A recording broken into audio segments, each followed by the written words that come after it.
So, um, what happens to the human brain when you force feed it nothing but canned fish for like 120 hours? Yeah, it sounds like a completely bizarre endurance test, doesn't it? It really does. Yeah. I mean, usually when we start talking about resetting your metabolism or, engineering some new health protocol, the immediate assumption is that it has to be incredibly complex. Right, exactly. You think you need to be managing this intricate spreadsheet of macronutrients. Yeah. Or timing your eating windows to the absolute minute. Oh, and importing these proprietary supplements that cost an absolute fortune. Exactly. The wellness industry basically operates on the premise that biological efficacy requires logistical complexity. It's like if it's not complicated, it can't possibly work. Right. But when you bypass that entire ecosystem and look really closely at the biochemical realities of human digestion and cellular metabolism, you occasionally find protocols that just strip away every ounce of that noise. You really do. And we are looking at an intervention today that isolates your metabolism. It basically forces it into a highly specific biological corner using a single, humble ingredient. Right, an ingredient you can pull off the bottom shelves of literally any grocery store for under $2. Yeah, the 5-day Sardine Fast from Dr. Eric Berg, it acts as a complete biological override. So the mission of this deep dive today is to unpack exactly what happens to the human body metabolically, nutritionally, and psychologically when you consume nothing but 3 cans of sardines a day for 5 days. And I think it's important to say the objective here isn't to look at this as some sort of quirky internet endurance stunt. Right, right. Rather, we're using this highly restricted protocol as a magnifying glass. Ooh, I like that analogy. Yeah, because when you subject the body to extreme carbohydrate restriction, but simultaneously hyperdose it with a very narrow, highly concentrated spectrum of micronutrients and specific lipids. The resulting physiological shift is just massive. Exactly. It provides this incredible window into how human metabolism actually prioritizes fuel, resolves systemic inflammation, and manages neurotransmitter pathways. So if you're listening to this and wondering, how this could possibly be safe or why anyone would intentionally subject themselves to such a draconian nutritional environment, we are going to walk through the cellular mechanics of exactly what happens inside your body over these 5 days. You're going to see your own brain chemistry, your endocrine system, and the biological reality of your cravings in a completely different light. It's wild. So to understand this profound daily shift from sugar burning to fat burning, we first have to establish the precise parameters of this protocol. Right. We need the blueprint. We have to understand why this specific fish acts as the biological catalyst. Let's get into the mechanics. What are the rules here? The protocol is rigidly defined. For 5 consecutive days, your total solid food intake is restricted to exactly 3 cans of sardines per day. Just 3 cans. Just 3. There are no side salads, no fibrous vegetables, no snacking, and absolutely 0 carbohydrates. Wow. And Dr. Berg specifically recommends sardines packed in extra virgin olive oil. Plus, it's a requirement of the protocol that you consume the fish in its entirety. Wait, meaning? Meaning the skin and the soft bones must be eaten. Okay, skin and bones, got it. What about drinks? In terms of hydration, you're consuming substantial amounts of water, and you absolutely must supplement with a specific profile of electrolytes. You can have tea or coffee, but with just a tiny splash of cream as the only optional indulgence. Okay, I need to pause right there on the terminology. We're calling this a fast. Yes. But if you calculate the macronutrient payload of 3 cans of sardines packed in olive oil, including the skin and bones, you're ingesting roughly 60 to 70 grams of highly bioavailable protein a day. That's right. Plus a really significant lipid load from the fish itself and the olive oil.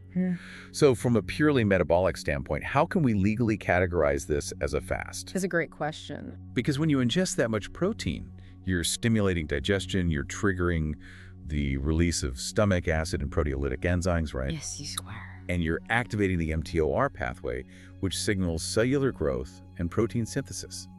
That is like the biological opposite of the starvation response we typically associate with fasting. Well, biologically, you are absolutely correct. This is not a caloric fast. You are continually supplying the body with exogenous calories and structural amino acids. Right.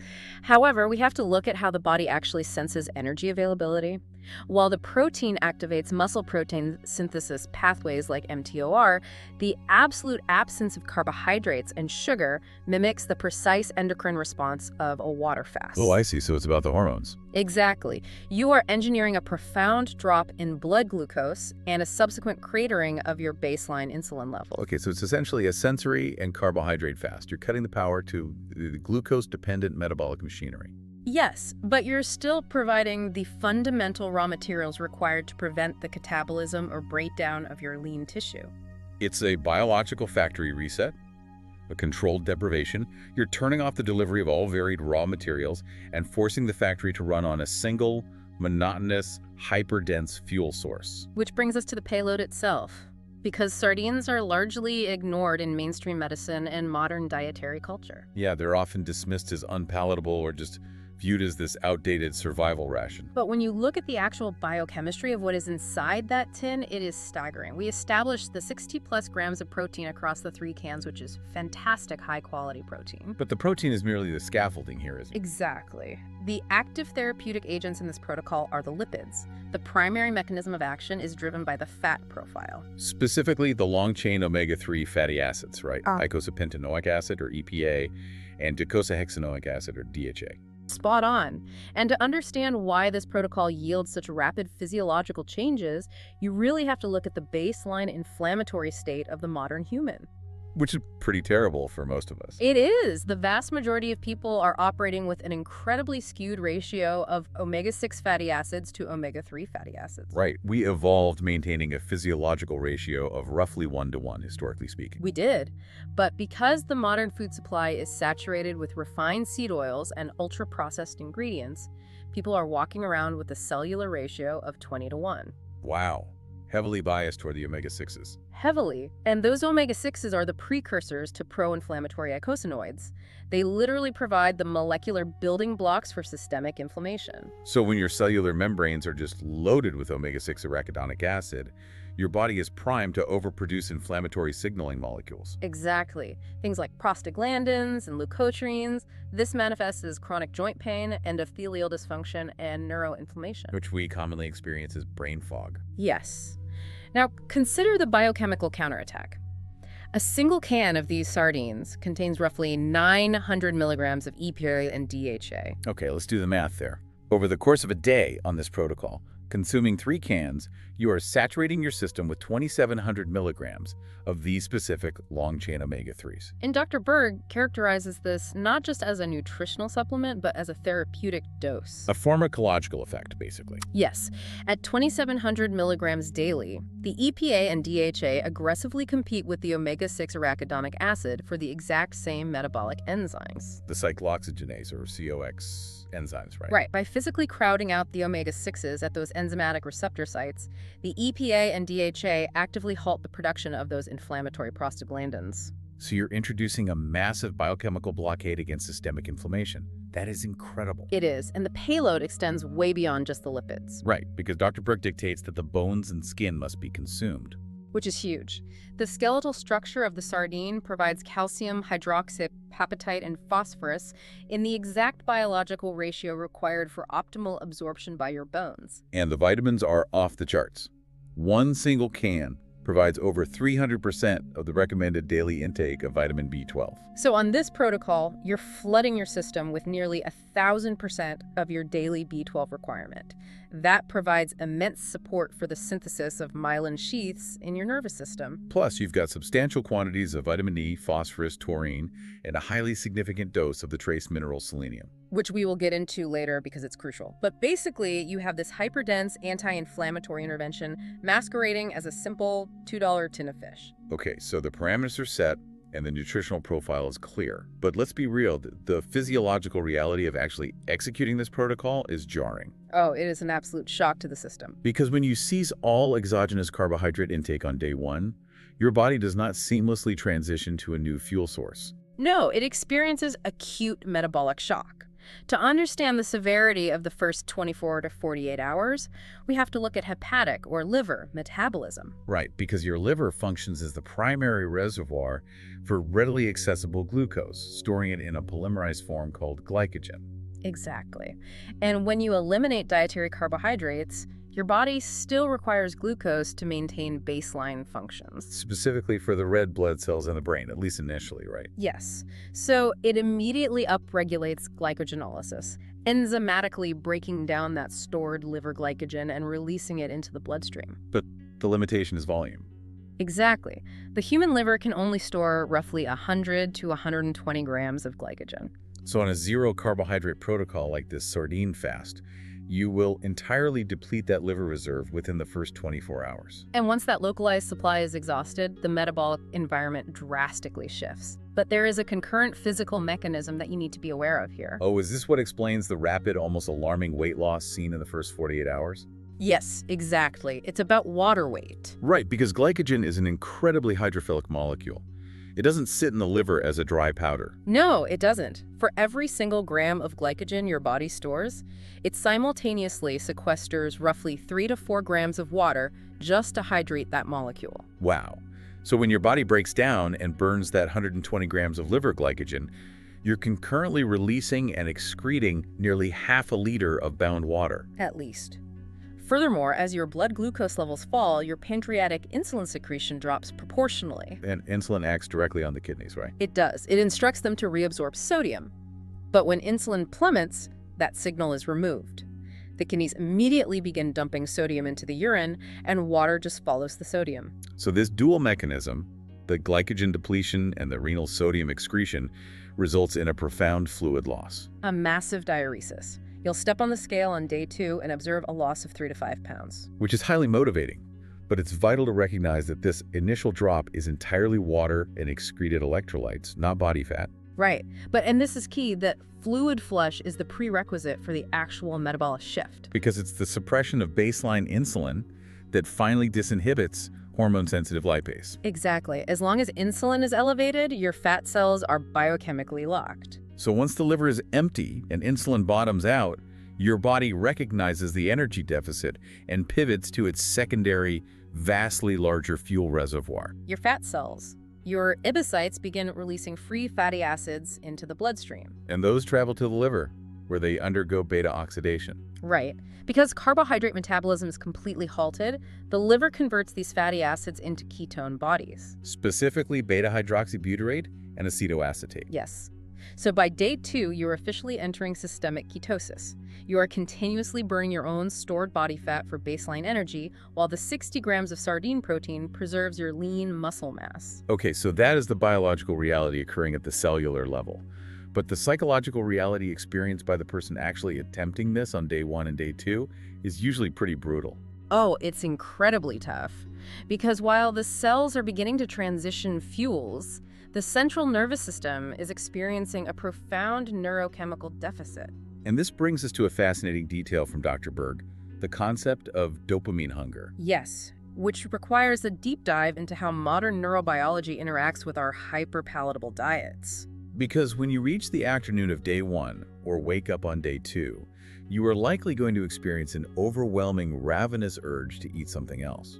You'll feel an intense physical and psychological craving for carbohydrates, for crunch, for sweetness. But the physiological paradox here is that your body has already begun mobilizing thousands of calories of stored body fat. Exactly. You are bathing in endogenous energy. You are not experiencing true biological starvation. You are experiencing neurochemical withdrawal. Spot on. Dopamine is the primary neurotransmitter modulating the brain's reward and reinforcement pathways. Primarily synthesized in the ventral tegmental area, right? Yes, and released into the nucleus accumbens. The modern diet, which is characterized by this endless variety of highly processed, hyper-flavored, texturally engineered foods, triggers massive, unnatural surges of dopamine.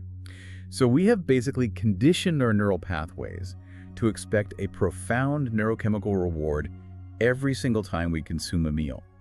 We're eating for entertainment and neurological stimulation, not cellular utility. Exactly. So when you abruptly sever that stimulus and restrict your sensory input to the exact same texture, the exact same flavor, and the exact same macronutrient profile of a sardine meal after meal, the dopamine release just crashes. it completely bottoms out. So that ravenous feeling you experience on day 2 is not your stomach demanding calories. It's your brain's reward center throwing a biochemical tantrum. It's an extinction burst.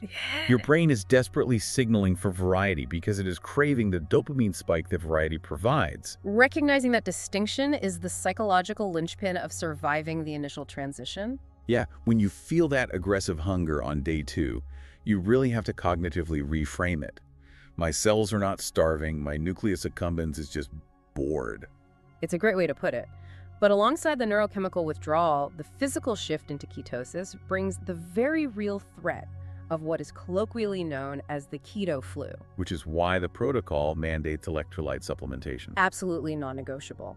We discussed the profound renal excretion of sodium and water triggered by the drop in insulin earlier. Right, and when you rapidly flush extracellular fluid, you also excrete vast quantities of essential intracellular minerals. Specifically potassium and magnesium. These minerals are required for cellular voltage gating, muscle contraction, and neurological signaling. So if you just simply eat the sardines and drink plain water, you will induce an acute electrolyte imbalance. You will. You'll experience severe headaches, muscular cramping, profound lethargy, and even cardiovascular palpitations. So the keto flu is rarely an actual metabolic intolerance to ketones. It's almost universally a state of acute dehydration and hypokalemia. Exactly. You must aggressively replenish sodium, potassium, and magnesium to maintain cellular membrane potentials while the kidneys adapt to the low insulin environment. Okay, so provided you manage the electrolyte balance and withstand the dopamine extinction burst, the turbulent transition phase eventually resolves. It does.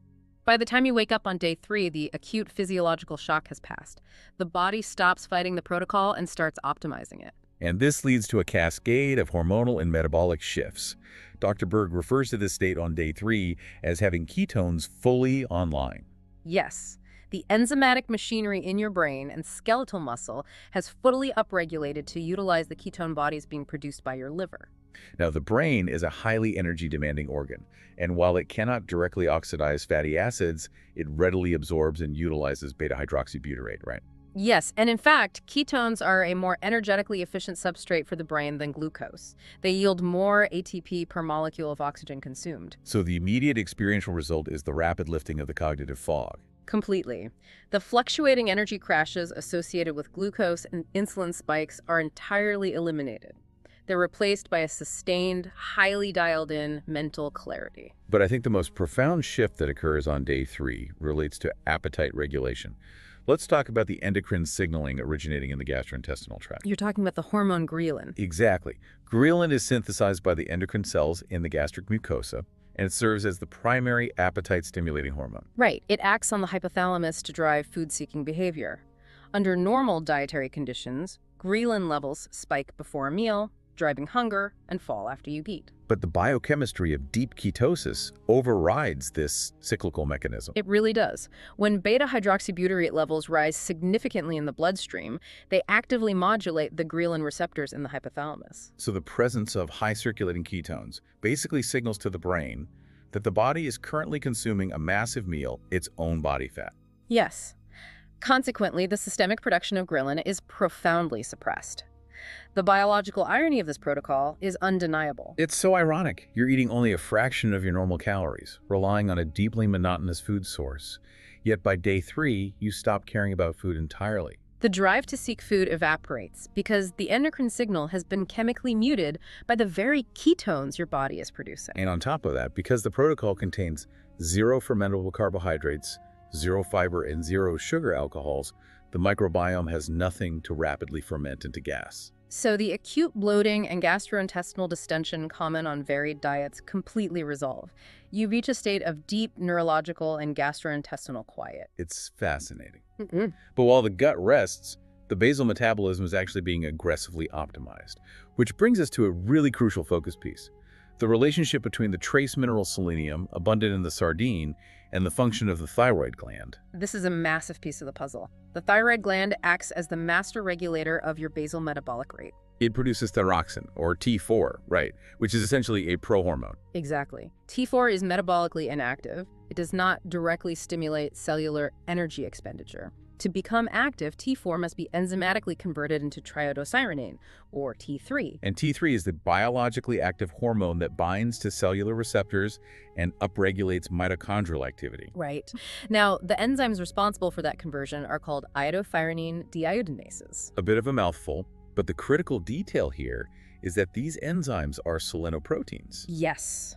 Their structural integrity and catalytic function are absolutely dependent on the presence of selenium. So if you're even marginally deficient in bioavailable selenium, the deiodinase enzymes cannot effectively strip the iodine atom off the T4 molecule. The conversion stalls, your active T3 levels plummet, and your basal metabolic rate decelerates. You become cold, sluggish, and metabolically resistant to fat loss. But by heavily loading the system with the highly bioavailable selenium naturally present in the sardines, you are providing the exact rate-limiting cofactor required by those enzymes. You actively facilitate and optimize the peripheral conversion of T4 to T3.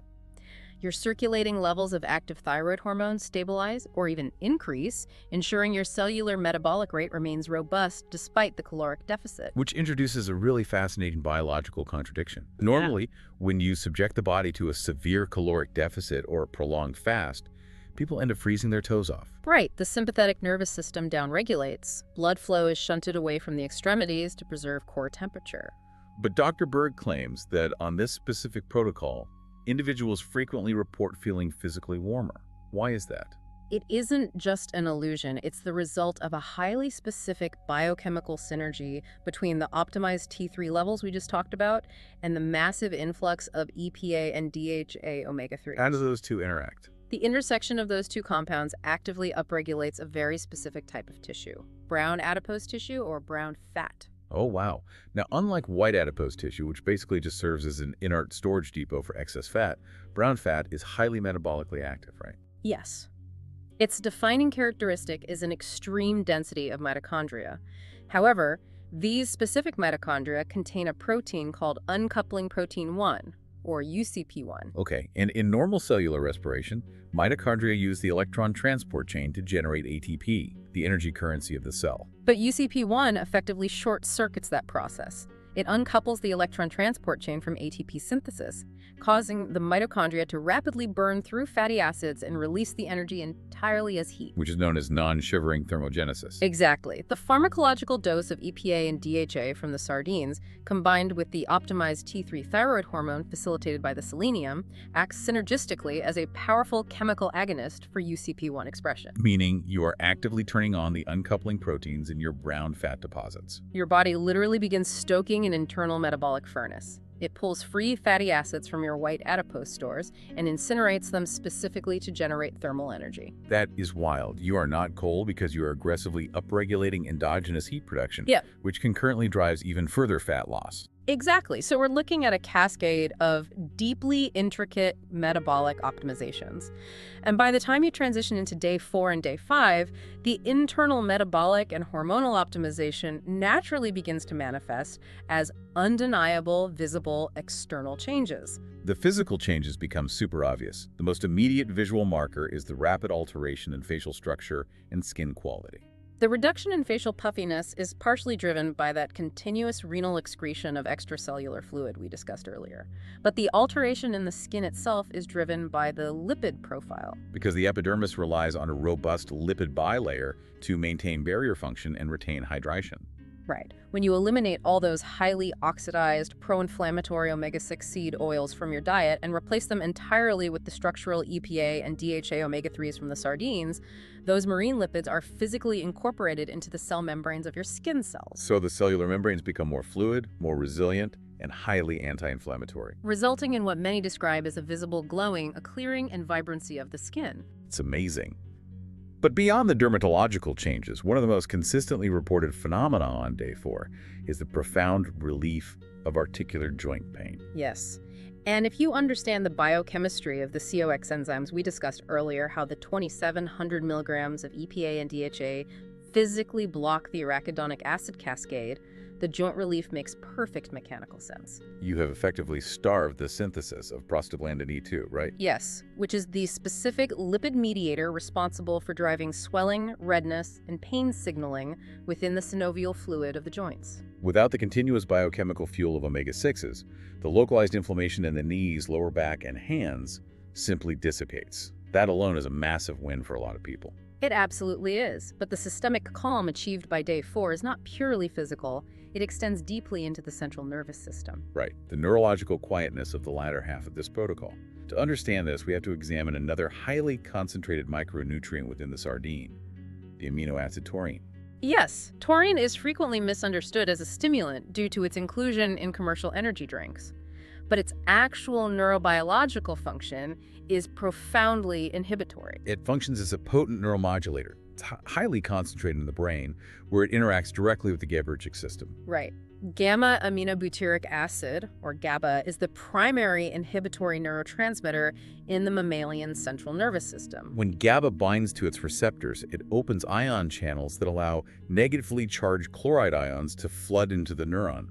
This hyperpolarizes the cell, making it significantly less likely to fire an action potential. It is the neurological brake pedal. It counteracts the excitatory signals of glutamate and adrenaline. And taurine acts as an allosteric modulator and a direct agonist at these GABA receptors. So by flooding the brain with the taurine derived from the sardines, you are heavily sensitizing the GABA receptors, enhancing the influx of chloride ions, and forcing the central nervous system into a state of deep, hyperpolarized calm. This specific mechanism explains the profound alteration in sleep architecture observed on this protocol too, right? Yes, it does. Typically, severe caloric restriction elevates cortisol and disrupts sleep continuity. However, the continuous taurine-mediated GABAergic inhibition, paired with the absolute stability of blood glucose afforded by deep ketosis, prevents nocturnal cortisol spikes. So the neurological brakes remain smoothly engaged throughout the night, facilitating deep, highly restorative, slow-wave sleep. Concurrently, the absolute restriction of varied dietary inputs gives the gastrointestinal lining an extended period of repair. It allows the mucosal barrier to regenerate and shifts the microbiome away from bacteria dependent on continuous sugar fermentation, making it more diverse and resilient overall.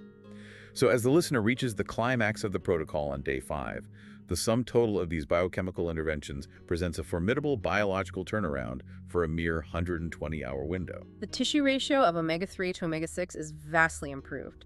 Systemic prostaglandin synthesis is heavily suppressed, making the joints mobile and pain-free. The thyroid deiodinase enzymes are fully saturated with selenium, maximizing metabolic output. The liver is continually producing neuroprotective ketone bodies, and the GABA system is heavily buffered by taurine. It's an incredible list of cumulative biological wins. Yet, Dr. Berg asserts that the biggest gain of this intense protocol is not merely physiological, it's psychological. It's the restructuring of behavioral neurology. The willpower muscle. By surviving the extinction bursts, by enduring the dopamine tantrums, and by successfully forcing the body into this narrow nutritional corridor for 5 days, you essentially re-engineer your relationship with impulse control. You prove to your prefrontal cortex that it can exert executive control over the primitive urges of the amygdala and the nucleus accumbens. You experience firsthand that the sensation of intense craving is simply a neurochemical wave that will eventually break and recede if you just refuse to feed it. And that realization provides a profound psychological foundation that vastly outlasts the acute metabolic benefits of the 5 days. Okay, but before the listener sprints to the grocery store to buy out the canned fish aisle, we must address the giant aquatic elephant in the room. Is eating this much fish actually safe? We have to evaluate the inherent risks, yes. The immediate rational pushback to consuming 15 cans of any fish over 5 days is the threat of heavy metal toxicity. Right, specifically methylmercury accumulation. If I eat 15 cans of fish in 5 days, am I going to get heavy metal poisoning? We have to look at the bioaccumulation effect. The standard medical guidance strictly limits the daily consumption of predatory fish like tuna or swordfish because they are apex predators. They have long lifespans, and their tissue aggressively bioaccumulates the methylmercury present in the thousands of smaller fish they consume over a decade. Right. If you were to consume 15 cans of albacore tuna in 5 days, you would induce a severe, highly dangerous spike in your systemic mercury levels. So why are sardines different? The distinction lies entirely in the trophic level of the specific fish. Sardines occupy the absolute bottom of the oceanic food web. They're short-lived, small-bodied planktivores. Exactly. Because their lifespan is incredibly brief and their diet consists of primary producers rather than other fish, they simply lack the biological time and dietary mechanism to bioaccumulate heavy metals. And Dr. Berg provides the precise data on this. The baseline mercury concentration in a sardine is exceptionally low, averaging approximately 0.013 parts per million. Which is miles below tuna. It's an order of magnitude lower than the concentrations found in pelagic predators. But still, even an exceptionally low concentration, when multiplied by 15 cans, introduces trace amounts of mercury into the bloodstream. True, but this is where the biological elegance of the sardine's nutritional profile provides its own defense mechanism. We return to selenium. Ah, right. We already established selenium's vital role in optimizing the thyroid enzymes. But selenium possesses another highly specific protective biochemical property, doesn't it? It does. Selenium possesses an extraordinarily high binding affinity for mercury. Yeah, when methylmercury enters the human bloodstream, it represents a potent neurotoxin. However, if there is abundant free selenium present, which there is, given the massive dietary influx from the sardines, the selenium molecules will physically intercept and bind to the mercury atoms, Creating a chemical reaction that forms a new, highly stable compound called mercury selenide. And the formation of this mercury selenide complex is a biological masterstroke. Once bound to selenium, the mercury atom is structurally neutralized. It can no longer interact with human cellular machinery, it cannot cross the blood-brain barrier, and it's rendered biologically inert. The body simply filters the inert mercury selenide complex and excretes it safely. Because the absolute molar ratio of selenium to mercury in a sardine is incredibly high, the fish provides an overwhelming excess of the exact chelating agent required to neutralize its own trace mercury content. That's just incredible biology. So the mercury threat is effectively neutralized. But Dr. Brigg is still adamant about specific exogenous supplement requirements to ensure the safety of the protocol, right? Absolutely. We detailed the absolute necessity of the electrolyte profile, sodium, potassium, and magnesium, to manage the renal fluid flush.